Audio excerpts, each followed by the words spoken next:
Now, let's now bring in SABC News International News Editor Sophie Mokoena joining us now in studio as we continue to give you this rolling coverage. Sophie, a very good afternoon to you. So, of course, it is D-Day. Any moment now we will see activity right there at the White House. As we've been hearing, President Cyril Ramaphosa will be arriving at 5:30 our time. He will be received by President Donald Trump. Of course, we've also received that list of who will be forming South African team and also who will be forming the US team. What are your impressions thus far, particularly as we speak about those delegations? Well, clearly we knew that you would recall when President Ramaphosa was hosting the Ukrainian President Zelensky, it was on the day in the morning, he received a call from President Trump and they spoke.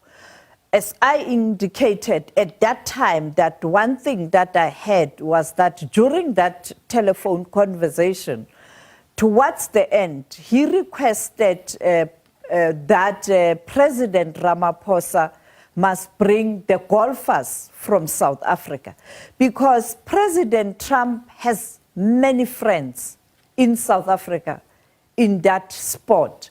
And therefore, he requested that President Ramaphosa must bring any else, Gary Player. But it looks like Gary Player couldn't go because he's senior and we are told he's in Japan. And that's why you see the other golfer, a South African. It's because this is a request from Donald Trump. You also have Johan Rupert. Johan Rupert, we know that he has facilitated telephone conversations between President Ramaphosa and also President Trump. That is why also in relation to Anton Rupert, it was a request from President Trump. You then have Adrian Gore Discovery, a businessman, a leader of the business organization in South Africa. You also have the president of COSATU, who is now there representing labor. But inside, you will have a situation where perhaps in one of the meetings, it will only be the officials, the ministers, the 4 ministers, and the president. And also you will have President Trump and the secretaries of state, including the Deputy Secretary of State on Foreign Affairs, because Marco Rubio is not in the list. Maybe he is traveling. You have Vice President Vance.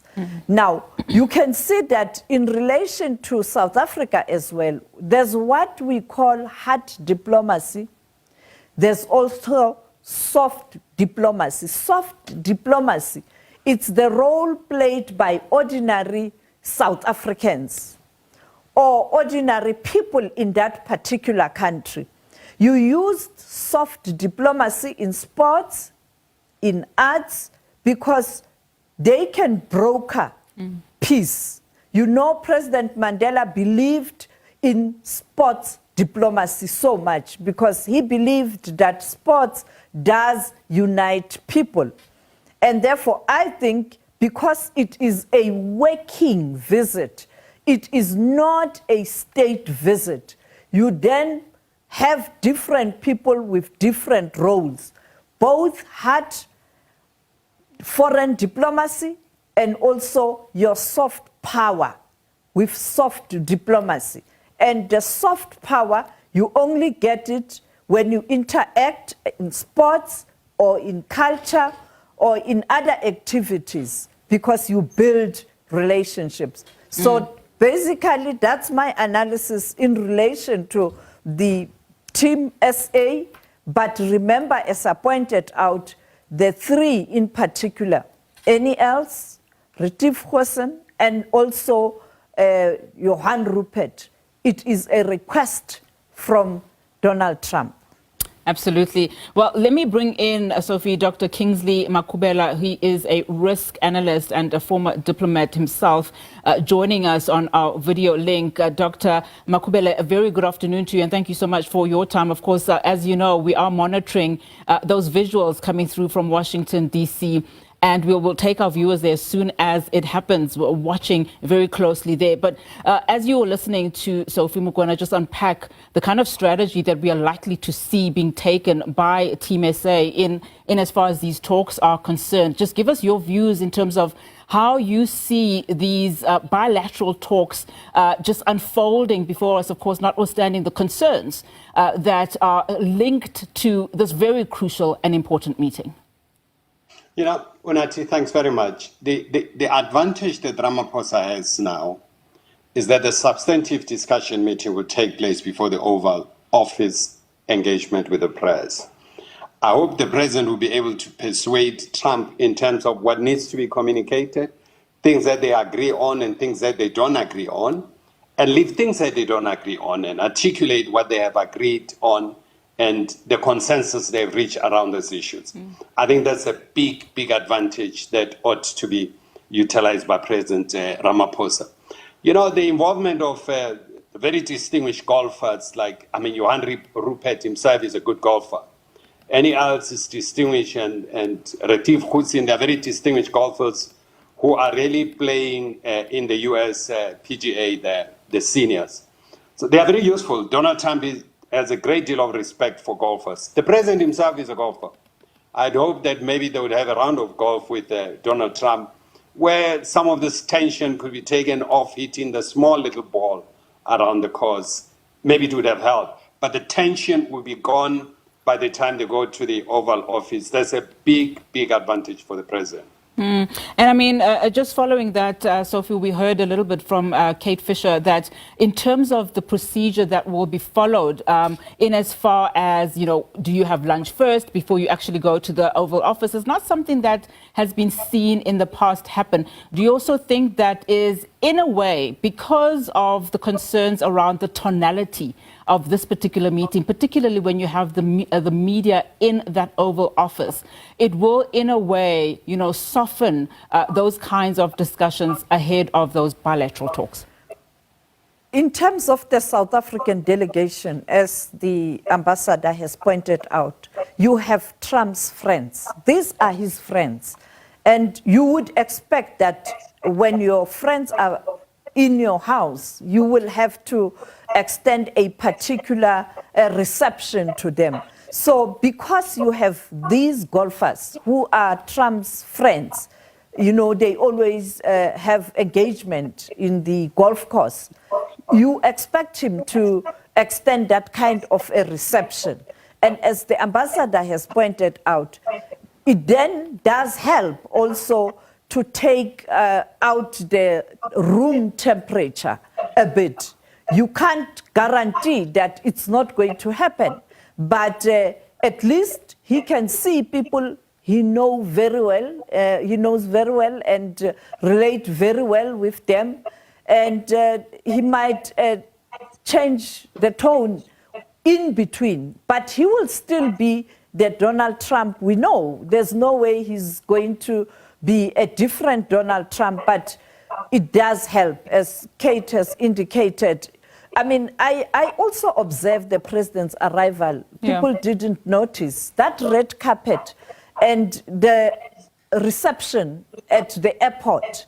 Normally, you find a very dull, completely dull arrival of heads of state when they are going to Washington, unless it's a state visit.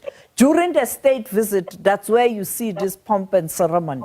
But when I saw that red carpet and, you know, the Americans there and also the South African delegation and also officials from the embassy, then I started having an impression that, hang on, something is happening quite different here. And now when the program was released, we saw that lunch and the way this thing is structured, it's completely different. Normally, you arrive and you go to the Oval Office for photo op, and that noise starts.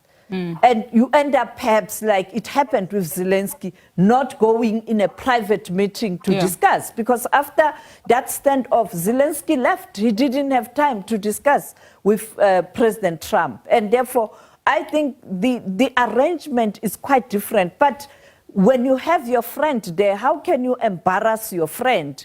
You know, people that you play golf with. Remember, Annie Els is the man who has assisted Donald Trump with golf skills also. And he doesn't live far from Donald Trump's house in Florida. So it's a different, people, you must realize that there are so many South Africans who are around Donald Trump. Look at the former ambassador, Lana Mas. She was from South Africa, even though she's now in the United States of America. You know, I just want to remind, of course, our viewers, we are watching, of course, the scenes developing there from Washington, D.C.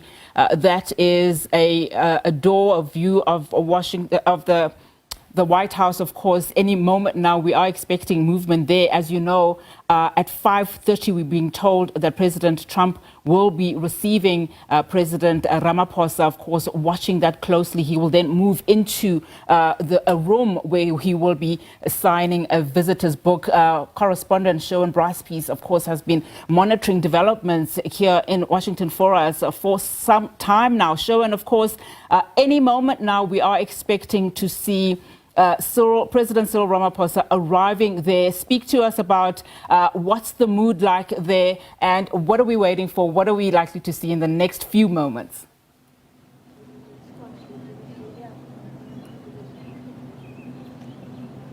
Well, our camera, Unati, is set up along with a horde of correspondents on ladders, and everybody's sort of jockeying for position. It's a very tight space here on the side of the driveway where President Ramaphosa's vehicle will enter the gates and then drive up to this holding area where we are, drive under the canopy, which you should be able to see on our live camera shot.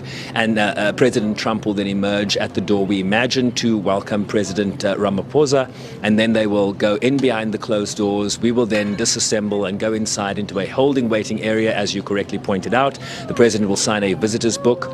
They will then go into a luncheon with the delegations, the US delegation, the South African delegation, and then, of course, we'll get that Oval Office sit down, that tete-a-tete, where they are likely to make opening statements, and we will then, as journalists gathered in the room, be selected, one imagines, quite randomly. Normally, this is a finger point from President Trump, and then be ready with a question to one or two of the principals in the room. Let me just paint a picture. I'm sort of looking at a honor guard that has been assembled here on the White House lawns, the front section of the White House. They have the South African flag, they have the US flag, and it's quite a prestigious looking affair. So certainly in terms of protocol, South Africa's president is being afforded quite a welcome here in terms of welcoming to the White House for what could be a very vexing discussion on some complicated issues, from economic relations, from trade relations, from geopolitical concerns, to issues around resettlement of Afrikaners. It's all on the table, but certainly the table is set here for a substantive discussion, and the complication is just to be able to get your camera in a line of sight so that you can actually broadcast the shot to your constituency back home, and we're certainly muscling our way through this. And I mean, Sherwin, there are just so many developing parts and moving parts within this particular visit. Meetings happening prior to this meeting that is happening today in a few moments' time. In fact, the presidency reportedly also remaining very tight-lipped about any possible engagements that they would have had with Elon Musk in terms of just looking at the dynamics of, Team USA and Team SA. Speak to us about what you know and what you're seeing there in terms of those possible discussions then that had been taking place in the, in the surrounds of this particular big day, and how they will possibly manifest in this afternoon's meeting.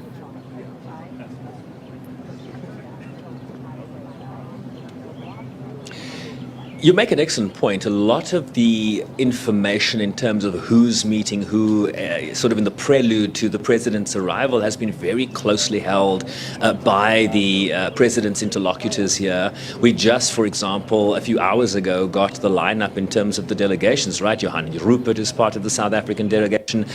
Adrian Gore is part of the South African delegation from Busa. You've got Kasatu's president here. And then, of course, there was some speculation that Elon Musk wouldn't be part of the US delegation, but he is. And there was also some speculation that the South African delegation would meet with Elon Musk before this meeting. But to this moment, I still cannot confirm whether that meeting happened or not, because our direct questions about this have been ignored so far. I think there's just been a reluctance to preempt what will happen in the meeting that will happen here at the White House today. And I think a real fear that, saying too much could undermine the granularity of what needs to happen between, the heads of departments here, secretary to secretary, secretary to minister, president to president. But Elon Musk is going to be in the room. We cannot confirm whether there is going to be some sort of circumvention in terms of a Starlink license. There's been some reporting from certain news wires like Bloomberg to that effect, but it's nothing that we can confirm yet. Those details will become clearer later in the day. We are told President Ramaphosa, post his White House meeting today, is going to have a sit-down with the South African media that has traveled to the United States, including the SABC, and we will be able to get a better sense from the president about what happened, what transpired behind closed doors. If we are not able to get that before in the live sort of streaming television moment that will happen in the Oval Office straight after lunch.